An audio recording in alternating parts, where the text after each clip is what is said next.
right. Chat. Let us take a look at the top 10 tragic sitcom moments that are tragic because of what we know now. You okay? You sang beautifully. Welcome to MsMojo, and today we're counting down our picks for the sitcom scenes that are much sadder in hindsight. Then I got to the point where I realized that the characters could say and do things that I was afraid to do myself. And after a little while, here I am. Number 10, Ginger Foxx, iCarly. These are the people who made that video you liked? Hamster in my pasta? No, the Wade Collins music video. And they're gonna help you do an amazing performance on the PMAs. Oh, we haven't agreed to that yet. Yes, we have. Carly Shay and her friends got into quite a few antics in search of internet fame. Okay. Well, Eric, I'm wondering if it's this, or if it's because iCarly. Because don't forget, with iCarly, Jeanette McCurdy got fucked up by Snyder because of the behind the scenes shit. So I don't know if it's if there's some illusion about Kesha, or if it's because of just iCarly in general and what happened behind the scenes with all the Nickelodeon shows. Well, not only her mom, Revan, but also Dan Schneider was a freaking PDF.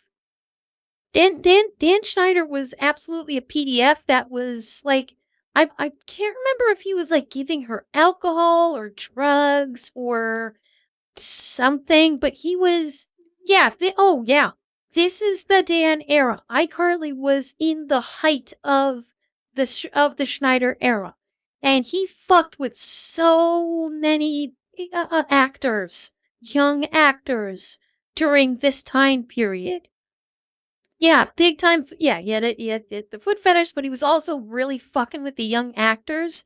In fact, I think the actor that played Curly's older brother, Jerry, I can't remember his last name, apparently actually did his best to try and protect all of the younger actors from Schneider, because he was that much of a piece of shit.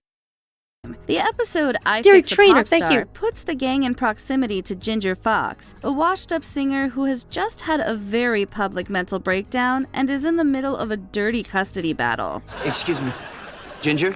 Hi, your ex-husband dropped off your baby. Oh, hi, baby. Hi, baby. Someone take this. This is Britney Spears. This feels like they're doing Britney Spears. Yeah, not Kesha like you thought. That's definitely Britney. Abso-fucking-lutely, that's what this is. Oh, that's harsh. Considering when this episode was made, it's pretty clear the character is a thinly veiled parody of Britney Spears. It even seems to lampoon her widely criticized performance at the 2007 VMAs. Why is the audience cheering her? What? She's just marching around the stage like an idiot. It's yet... wow, that was uncanny. And Akitora, thank you for the prime. Yeah, is a thinly veiled parody of Britney Spears. It even seems to lampoon her widely criticized performance at the 2007 VMAs. Why is the audience... What do you mean, thinly veiled? Excuse me. And Bjorn, thank you for the prime as well. And yes, Atanashi, I forgot my alerts. Thank you. There is no thinly veiled anywhere about this. This is them flat out calling out Britney Spears without giving her the name. This is 100% Britney Spears. 100%.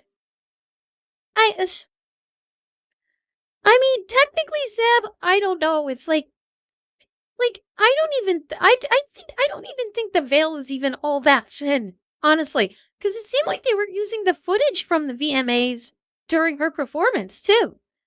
So that kind of okay, let me put it this way: it's stretching the veil thinner than the one to the underworld on Halloween. Okay? It stretched that fucking thing.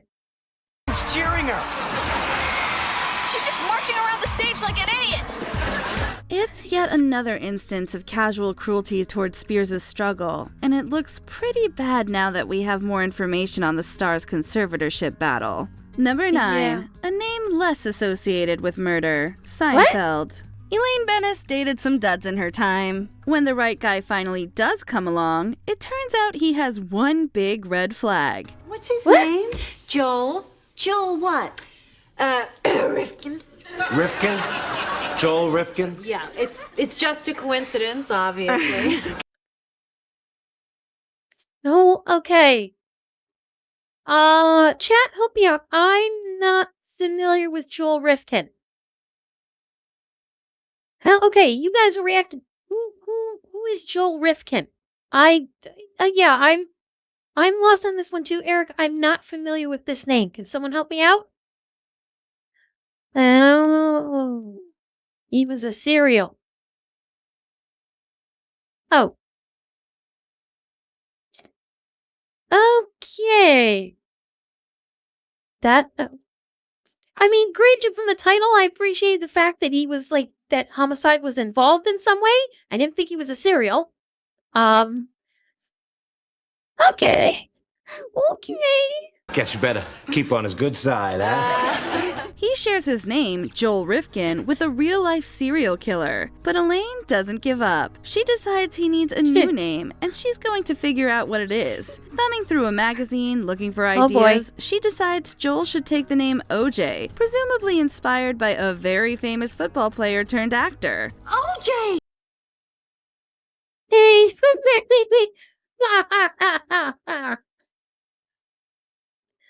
oh, no. Oh, yeah, this did not age well. Yes, as in O.J. Simpson. I'm not sure how long after this episode aired that the whole thing with O.J. happens. It had to have been only a couple years after this aired that the thing with OJ hit the court. Oh my, yeah. Well, okay, it's not double barrel because the first part of naming him after a serial killer, that was intentional. That was deliberate for the episode. That was absolutely intentional. The OJ part, I don't think is. Well, no, Tashi? No. OJ was still an unaliver. Did OJ do SA? I don't recall OJ ever. Wait, Tashi, are you confusing OJ with Bill Cosby? Like, are you confusing the two?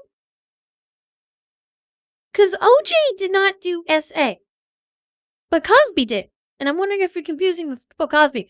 Okay, so the episode aired in 93 and the homicide was in 94. Oh God. Yeah, this did not age well. OJ Rifkin! Oh, you don't even use a name, it's just initials. Oh, please change your name to OJ, please, it would be so great. Of course, in a few short months, that name would also become infamous when O.J. Simpson is arrested for a double murder. Wait! Did Seinfeld pull a Simpsons and predict the future? No, Shadows, he was not convicted. He was not. At least not of homicide. He's been convicted of robbery. He got convicted later of, I think, assault and robbery and spent some time in prison, but no, he was not convicted of the homicide. Oh God, Revan, I hope not. Yes, Eric, that's correct. Yeah, he got convicted of basically stealing or robbing his own memorabilia from some other guy. Yeah. Turn of events that would have made a great Seinfeld episode in itself. Why? Is that weird? No, it's normal. You're very normal. Introducing. You're totally normal. Number 8. Carol's Weight. Growing Pains. Things stayed relatively lighthearted on the ABC sitcom that launched Kirk Cameron to stardom. But in retrospect, its many jokes aimed at co-star Tracy Gold's weight are even more upsetting than they were when they first aired. I hope that's a girl with every ounce of my being. Well, I don't stand a chance. Cool. Yeah, this one, I don't know too much about Tracy Gold. I do believe she did have a weight problem. I don't remember if, Tracy Gold here, she ended up developing I can't remember if it was it bulimia? Did she end up becoming bulimic? I can't remember what it was, but yeah, she had eating disorders. So Rusty, it's the fact is like that they were making fat jokes on the show, but she ended up actually having an eating disorder. That's where the food kind of moment is. See, Gold dieted from 130 pounds to about 110 on medically supervised 500-calorie a diet, but so occasionally the scripts continue to include weight-based jokes at her expense. In her autobiography, she says that between 89 and 91, she became increasingly obsessed with food and her weight and continued to slowly and steadily lose weight. Yeah. Okay, Rusty, no. She was not an idiot. With people, especially when you have people in show business, back during this time period, you have to remember, back during this time period, physical appearance was the moneymaker. Okay? Like, if you were getting called out on your weight as an actor, in Hollywood during this time period, like in the 80s, that was like a big blow to your possibilities in Hollywood, because they Hollywood demanded women be skinny and beautiful. And if you were not what they considered skinny, then you weren't getting roles. So it's not simply about, taking a joke. Like the show was talking about, making jokes, but it was serious business in Hollywood to the point that it was physically detrimental to the individual. Yeah. Oh yeah, well, Carrie Fisher, yeah. Again, you have to remember, we don't have an appreciation. Well, Roseanne basically didn't give a fuck, Hybo. That's the thing. With Roseanne, she was already large, and and I think the studio basically capitalized on that, and she also didn't give a fuck. So that's the difference. With Tracy Gold, she was not. And there was not the appreciation for thick and for curvy that we have today. And so being told, hey, you're gaining weight was a terrifying thing for someone in Hollywood. We've seen the change, but again, this is Growing Pains is 80s? Maybe into the 90s? So that was kind of like an acting death sentence for you. You were not going to get roles if you were deemed as to be too thick. Gold has been public about her experiences with disordered eating. These struggles were at their height while she was on Growing Pains. The producers would say, no, it's brother-sister banter. This is the way that they interact. You just don't know that. But then it became, well, now you need to lose weight. Mm-hmm. So I'm like, well, no, what you were really saying was that this is a problem and I need to change. All at once, she was having to endure jokes the writers were putting in her co-stars' mouths, while the producers were pressuring her to shed pounds. She's since recovered, but it's a blight on the squeaky clean show's image. So how come every time a load gets shifted, it plops on me? Number 7. Frank Dunphy's funeral. Modern Family. Actor Fred Willard appeared as Phil Dunphy's somewhat absurd dad Frank 14 times over the show's 11 seasons. His last scene in the final season was fitting. Well, you did take over the family business, didn't you? Keeping life light, making it fun for everybody. Oh, Fred Willard. I learned from the best.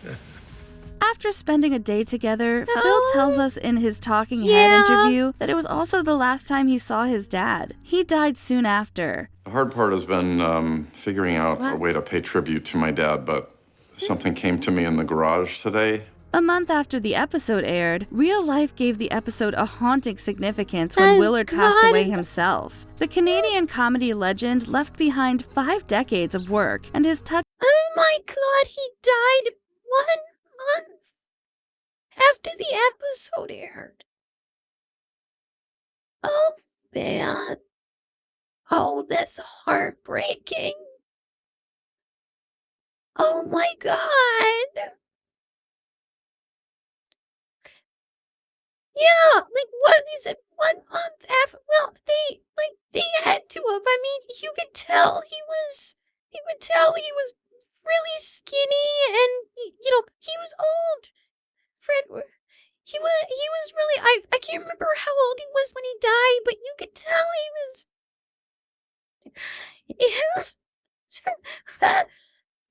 you could tell that he was. The time was coming. Oh, God. Yeah. It's nice to think that way, Atanashi. Oh, God. Oh, shit. Oh, God, and I have a bad feeling. I know another one that's going to be on this list based on this. I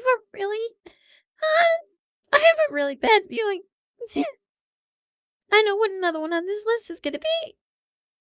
Touching Emmy-nominated guest spot on Modern Family is a perfect tribute. You left some big footprints, my old man. Number 6. None of Us Really Died. Oh, News Radio. God. The ending of this otherwise fun and irreverent episode turns no. unexpectedly dark when you know what happened shortly after it aired. We're sinking. Yes. Huh. Well, more cognac, anyone? I'll go fetch some. A fantastical God. storyline puts the crew of the WN— Phil Hartman. I'm guessing not long after this episode of News Radio aired is when he died in, I think it was a skiing accident. Okay. This actor right here, Phil Hartman. You probably know him. He has a very distinctive voice. No, he was not in Scrubs, Eric. No, Phil Hartman was not in Scrubs. But I guess he died not long. What? Wait, he was? I thought he died in a skiing accident. His wife did him in? I don't remember hearing about that. Oh, shit.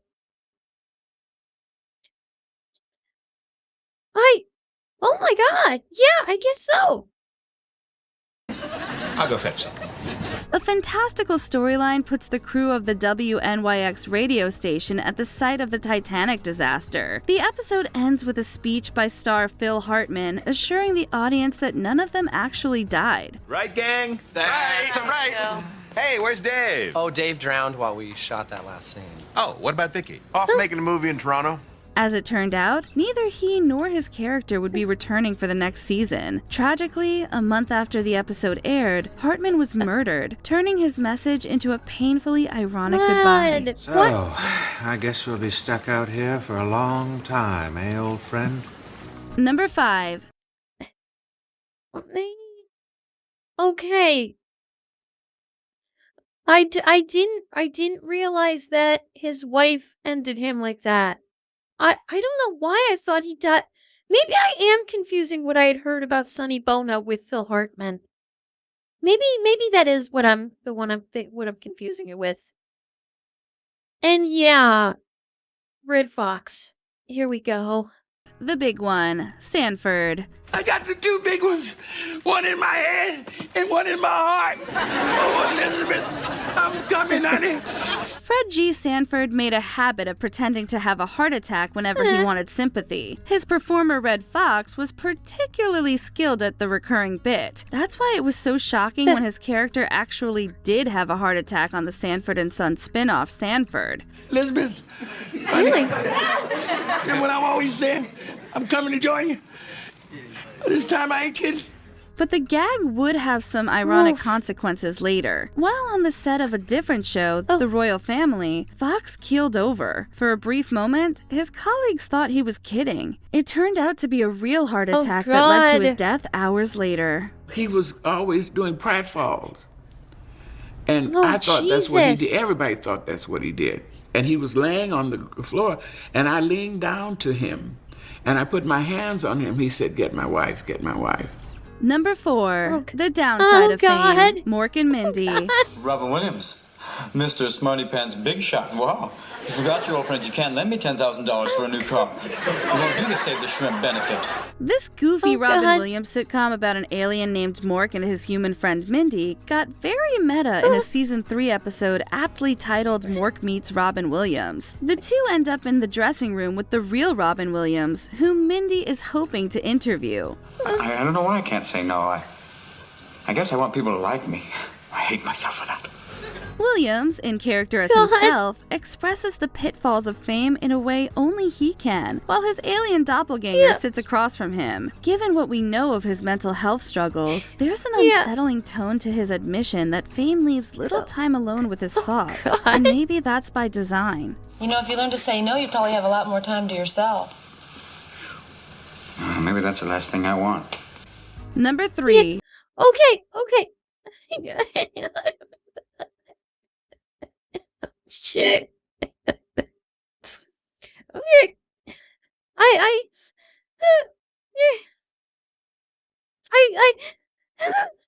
remember seeing a special about Robin in Chilly Winters, like recounted, like with like they were just saying about how like spending time alone, and he just said maybe that's not what I want.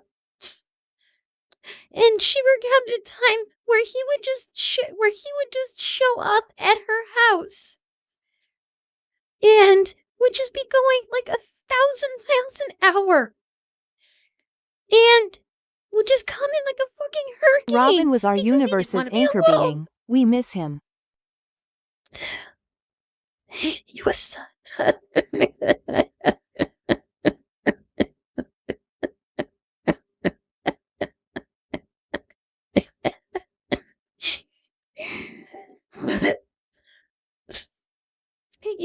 I did not see he would just show up and would be going like 1,000 miles an hour because he actually didn't want to be alone, because when he was alone, his own brain would turn against him.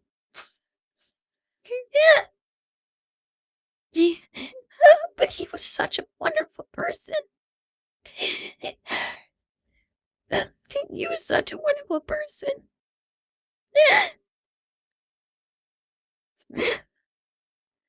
Well, yeah, Cortana's what got him to stop is Chris Farley's dead.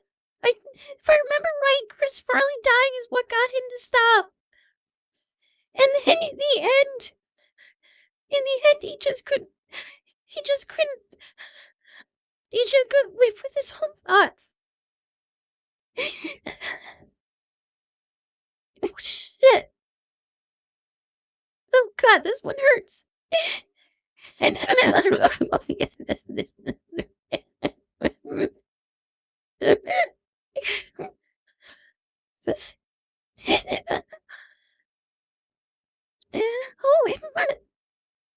oh God, this one really hurts. Oh yeah, Ryan, he was really into drugs, like seriously at one point, really into drugs. But he got over it. He was able to kick it, and then his own mind turned against him, and that's what ended up causing him to take his own life in the end. Oh God. Oh, fuck. Oh God. Oh God.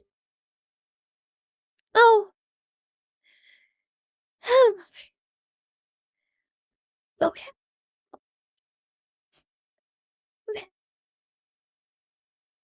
Okay. Okay, I think we got to keep going on this. Maybe that's the last thing I want. Number 3, Peg's pregnancy, married with children. When series co-star Katey Sagal became pregnant during production of the controversial Fox hit 6th season, it was written into the show. What are you guys on vacation? Rub! Peg Bundy can hardly contain her happiness as she tells the entire world she's 5 months along. Al Bundy can't really believe it either. He didn't even notice. Here we go, April. Week 1. Sold shoes, watched TV. Week 2, sold shoes, watched TV. Wept. Week 3, sold shoes, had a few beers, passed out. This show is a classic. However, the pregnancy was written out of the script when real life intervened, and Sagal's pregnancy ended in tragic circumstances. Rather than subject her to carrying out the storyline as planned, the show's writers changed course. They opted to rewrite the entire storyline as an elaborate dream of Al's. What? Think he's crazy? Well, he must be. He didn't ask about you. Number 2, Only One. Oh. Wow, I had no idea Katey Sagal went through that during the filming. And she was far along too. God, that must have been, oh my God, I can't even imagine what she must have gone through with that. God, oh God. Yeah, Victor. Yeah, it sounds like she had a miscarriage, and from the looks of it, assuming they didn't do any kind of like padding, like she might have been pretty far along when she miscarried, which is just heartbreaking. It's just heartbreaking. Yeah. Like the fact that she was able to go through that and then continue on with the show like that, even though the writers like wrote it out so she wouldn't have to proceed through with that story, it's still like, well, yeah, Xanax, it looked it. That's what it looked like. I mean, that must have been like both physically and emotionally just devastating. Absolutely. But and the fact that she was able to come back and continue with the show afterwards, and wait, Cortez, that's what I was saying. Like, going on the assumption that she didn't, like she wasn't earlier in the pregnancy, and they added the fat suit to make her look pregnant, so that like as the series progressed and as her pregnancy continued, she could remove the fat suit. You know what I'm talking about? That's kind of what I was referencing. I wasn't sure how far along she was at that point. I mean, it's great that they just played it off so she wouldn't have to go through that, but it's still to basically come back and keep doing that work is, knowing that storyline was still there, even if they played it off like it was a dream, that still had to have been so difficult for her. I can only imagine. And yeah, now we're into the Golden Girls. One left, The Golden Girls. Over its 7-season run, this runaway hit sitcom starring 4 showbiz veterans was a celebration of friendship and living life to the fullest, even in old age. One particularly sweet moment became eerie in retrospect. Is it because we know that Lillian's just plain lucky that a lot of old people do slip through the cracks and are forgotten? And maybe it may not be too long until we're elderly ourselves. Realizing that there may be a future in which they have to go to a nursing home, they make a pact to stick together to the end. And while the intentions are heartwarming, it's not a perfect plan. What happens when there's only one of us left? Oh, God. It would become prophetic that Betty White spoke those words. After Rue McClanahan's death in 2010, White did become the last surviving Golden Girl. I'm not the star. You're the star. There's no way with those girls. Don't be silly, but I'm thrilled to still be aboard. Before we continue, be sure to subscribe to our channel and... Yeah, she was... She is.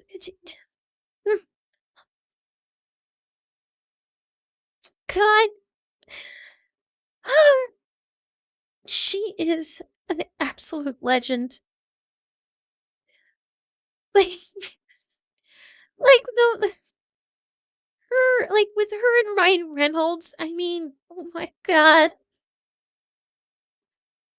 She was so amazing. And her history is amazing too. Like Betty White had her own talk show. When she was young, Betty White actually had her own talk show, and she actually had to, like, this was back during the segregation era, and she actually fought to have, for the life of me, I cannot remember who it was, but she fought to have a black, I can't remember if he was a sports star or a musician or an actor as a guest on her show. Like I think the network and everyone else like tried to tell her, no, you can't do that. And she basically told them, go fuck yourself. This is my show. I want to have this person on my show and I want them to be on my show. And god damn it, he was on the show. And then they canceled her show shortly after. Because she stood up when no one else would. Oh, she great sense of humor. She could be a badass. She like in Lake Placid, she's like a fucking badass. Where she's like, everyone else is getting eaten, and she's just like, no, this giant prehistoric animal is my fucking pet. I mean, she was fucking wonderful. Yes, Dwayne, Dwayne, that is absolutely correct. Yeah, Betty White came out before sliced bread. So sliced bread was indeed the greatest thing since Betty White.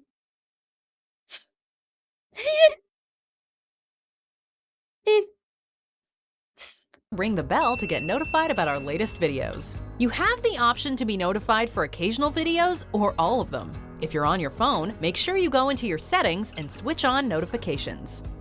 Wait, Xanax, you did? Holy shit, really? You met Estelle Getty? What was she like? I mean, I imagine she had good humor, but I also imagine she was quite a firecracker. Like, Estelle Getty, I don't doubt she was a sweetheart. But she was probably, I have to imagine she was also quite headstrong. Dude Scott, are you talking about Betty White? And yes, he was. Betty White was, yes, absolutely. Oh, yeah, like all of them. I mean, oh God, all of the Golden Girls. But Xanax, that is awesome that you get to meet Estelle Getty in the nursing home where you worked. Wait, V. Arthur was a Marine? Really? I had no idea she was a Marine. Oh, Colonel, I have zero doubt. You could tell, even though she's acting, you could tell Estelle Getty was a firecracker. Thank you, Dwayne. Thank you. She ran truck during World War II. Really? No kidding. Oh, she was recovering. Oh, I see. I got you, Xanax. And thank you, Zip Ties.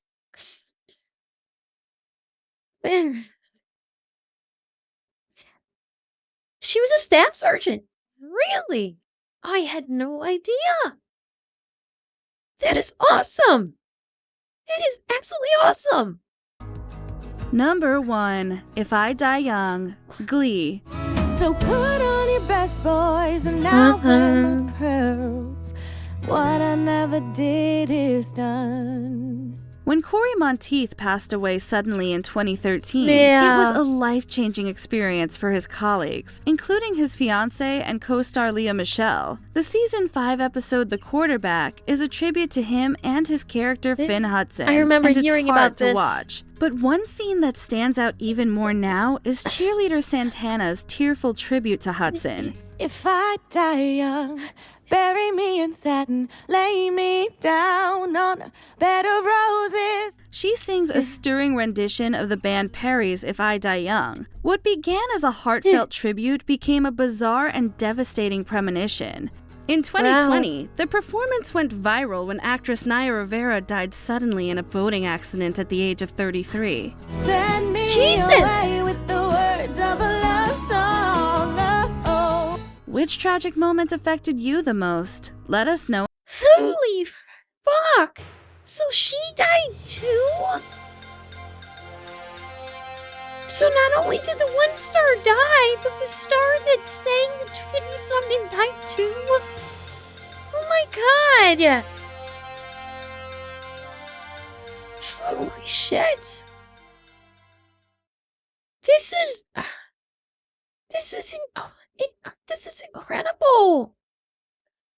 And didn't something happen with Leah Thompson? Or Leah, what was her name? Leah, what's her name? Didn't something happen with her as well?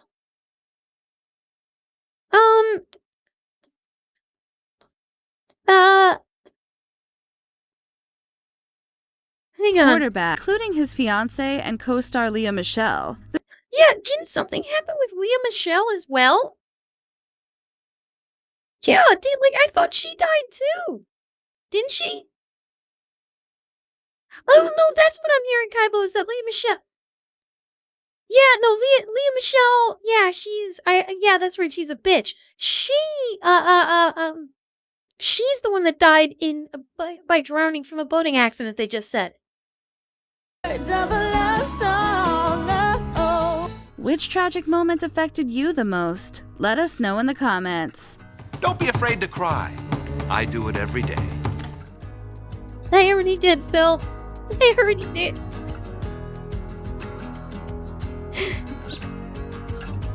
Oh god. Oh god, that was... Wow. I knew I was gonna cry, but god damn it, I didn't know I was gonna cry this much.